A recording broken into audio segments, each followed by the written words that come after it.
Everyone, अस्सलाम वालेकुम। I hope आप सब बिल्कुल ठीक और खैरियत से होंगे। अल्हम्दुलिल्लाह मैं भी बिल्कुल ठीक हूँ। तो आज का व्लॉग होने वाला है जी मिक्स व्लॉग इस वीक का। तो मैं सारा कुछ जो भी क्लिप्स मैंने लिए हुए थे वो सब आपके साथ बारी बारी से शेयर करूँगी।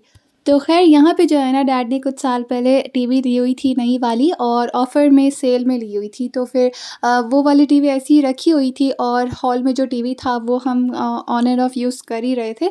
लेकिन अभी जो है ना, वो टीवी हम डिसाइड किए हुए थे कि वो विलेज में फ़िट करवाएँगे, और यहाँ पे जो है ना ये नई वाली टीवी फ़िट करेंगे। तो बस यहाँ जो भी प्रोसेस हो रहा था टीवी फ़िट करने का, वो सब मैंने क्लिप्स लिए हुए थे ताकि आप सबके साथ शेयर करूँ। यूजुअली मॉडर्न घरों में टीवी यूनिट बनवाया जाता है या फिर ख़रीदा जाता है, और एक्स्ट्रा फिटिंग वगैरह जो भी करनी होती है उसकी तो कर लेते हैं। लेकिन हमारे घर में हमने बस प्लेन दीवार रखी हुई थी, और एक टीवी वॉल हमने डिसाइड किया हुआ था कि यहाँ पे टीवी लगेगा। तो बस हमने कोई टीवी यूनिट वगैरह नहीं बनवाया। तो यहाँ पे ताकि जो भी हम फ्यूचर में टीवी लेंगे तो फिर वो यहाँ पे इजीली आ जाए, बाकी चीज़ें डिस्टर्ब ना हो, तो फिर इसलिए नहीं बनवाई। और ये वाली टीवी जो है ना, एग्जैक्टली फिट आ गई थी दो दीवारों के बीच, और बहुत ही बड़ी टीवी है माशाल्लाह से। मेरे कैमरे में ना उतना जस्टिफ़ाई नहीं किया हुआ जितना ये बड़ी टीवी लग रही थी। तो ख़ैर यहाँ पे मैंने अपना ड्रामा लगाया हुआ था, काम कर रही थी मैं डाइनिंग टेबल के पास। तो अयमन ने ना ये टीवी को मेरे डाइनिंग टेबल की तरफ मोड़ के रखा हुआ था। तो फिर मैंने ये भी व्लॉग निकाला हुआ था कि इस तरह से ये ट्विस्ट एंड टर्न भी होता है। तो ख़ैर जी जनाब, यहाँ पे हम आए हुए थे मलबार गोल्ड एंड डायमंड। यहाँ पे जी मुझे कुछ शॉपिंग करनी थी, और यहाँ पे मैंने कुछ क्लिप्स भी लिए हुए थे। यहाँ पे इतनी प्यारी प्यारी ज्वेलरी थी ना, और कुछ डिज़ाइंस मुझे गोल्ड में अच्छे लगते हैं। वैसे तो मुझे गोल्ड ज्वेलरी बिल्कुल भी पसंद नहीं है, लेकिन बैंगल्स, ब्रेसलेट, रिंग्स वगैरह अच्छे दिखते हैं, और जो सिंपल चेन होते हैं पेंडेंट वाले वो भी काफ़ी अच्छे होते हैं। ये हमारा पहला विज़िट था मलबार गोल्ड एंड डायमंड पे। अदरवाइज़ मैं जब छोटी थी तो मम्मा गोल्ड की शॉपिंग चंदना ब्रदर्स या फिर आरएस ब्रदर्स में ही करती थी। बाकी अभी तक कोई और ज्वेलरी ब्रांड पे हमने विज़िट नहीं किया हुआ था, तो फिर ये फ़र्स्ट टाइम एक्सपीरियंस था मलबार पे, और काफ़ी अच्छा था। और यहाँ पे बाहर जब हम लोग आए हुए थे ना, तो फिर ये स्टोर्स सारे लगे हुए थे एग्जीबिशन टाइप, और ये कोकटपल्ली पे स्टोर था मलबार का। तो फिर यहाँ पे जो ये मार्केट है ना, ये एवरी डे ही लगती है। यहाँ पे हम कुछ चीज़ें वगैरह देख रहे थे, लेकिन लिया कुछ भी नहीं यहाँ से। हाँ, मैंने ग्रीन दुपट्टा जो है ना वो यहाँ से बाय किया हुआ था, तो फिर वो मैं अगले नेक्स्ट व्लॉग में दिखा दूँगी।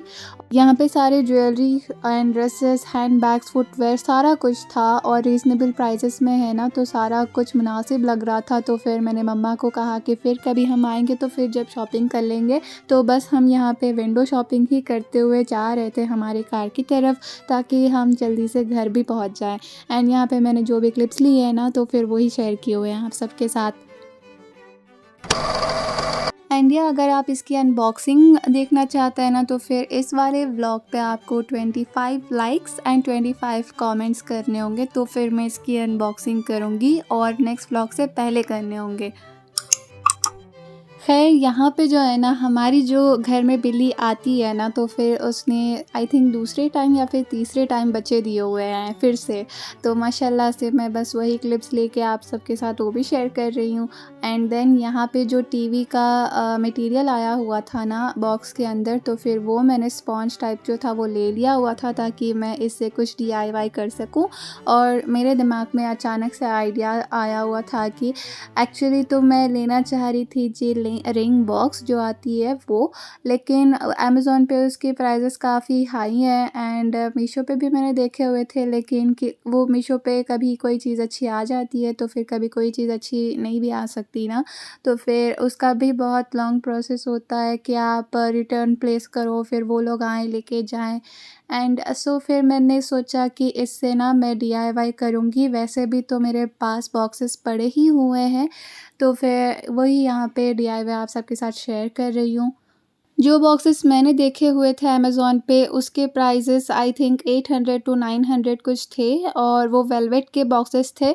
और बस ज़्यादा कुछ नहीं, मैंने भी सोचा था कि वेलवेट भी लेकर आऊँगी, फिर उससे बनाऊँगी, तो फिर वो ज़्यादा टाइम हो जाएगा। मुझे इतना टाइम नहीं मिलता कि मैं बाहर इन चीज़ों के लिए फिर जाऊँ अलग से, तो फिर इसी से काम चला लिया मैंने। और जो ऐसे वाले प्लास्टिक बॉक्सेस थे, रिंग बॉक्सेस, वो उसकी प्राइस जो है ना अमेज़न पे आई थिंक 380 टू 400 कुछ है, 450 तक आई थिंक बॉक्सेस के हैं।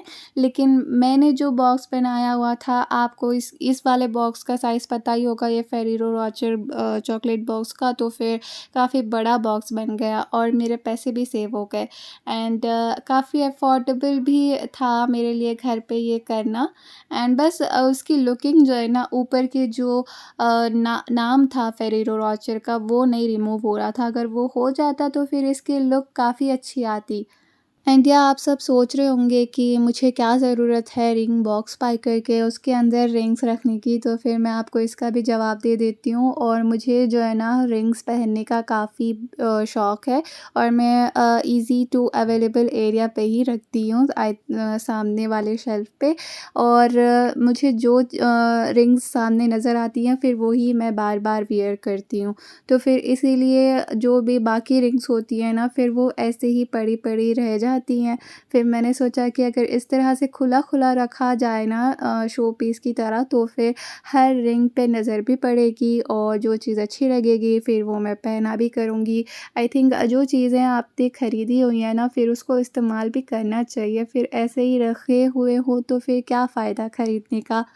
कुछ रिंग्स तो मैंने रिसेंटली बाय की हुई हैं और ईद वाले व्लॉग पे मैंने आप सबके साथ शेयर भी किया हुआ था। और बाकी जो भी रिंग्स मेरे पास हैं, तो फिर आई थिंक इस वाले साल में मैंने आपको शॉपिंग दिखाई होगी, तो फिर आपको याद भी होगा कि मैंने कौन से रिंग्स कब बाय किए हुए हैं। और जो भी न्यू रिंग्स आपको लग रहा है ना, तो फिर वो मैंने स्कूल टाइम के बाद से अभी तक खरीद के सँभाल के रखी हुई हैं।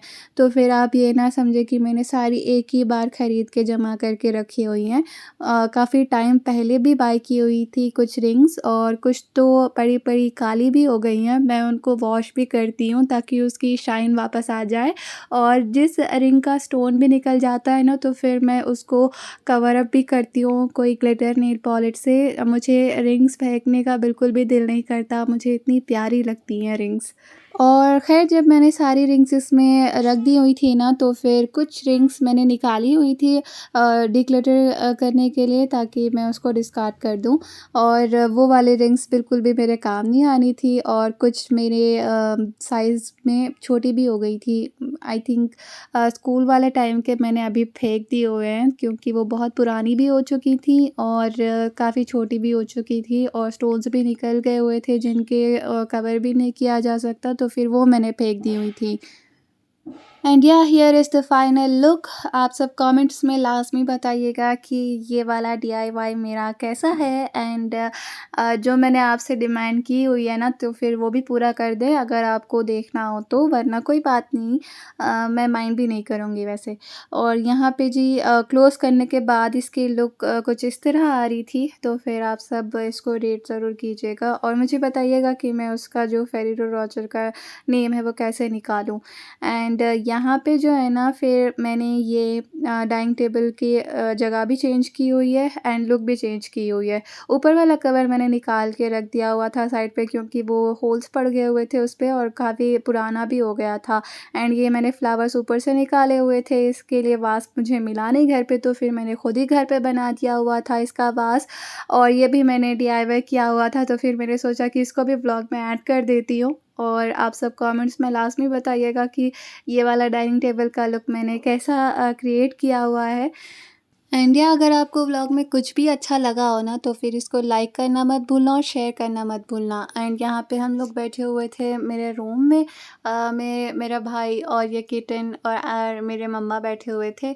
और यहाँ पे अयमन ने पकड़ के लाया हुआ था जी बिल्ली के बच्चे को और इसको टीज़ कर रहा था, सता नहीं रहा था, बस इससे खेल रहा था।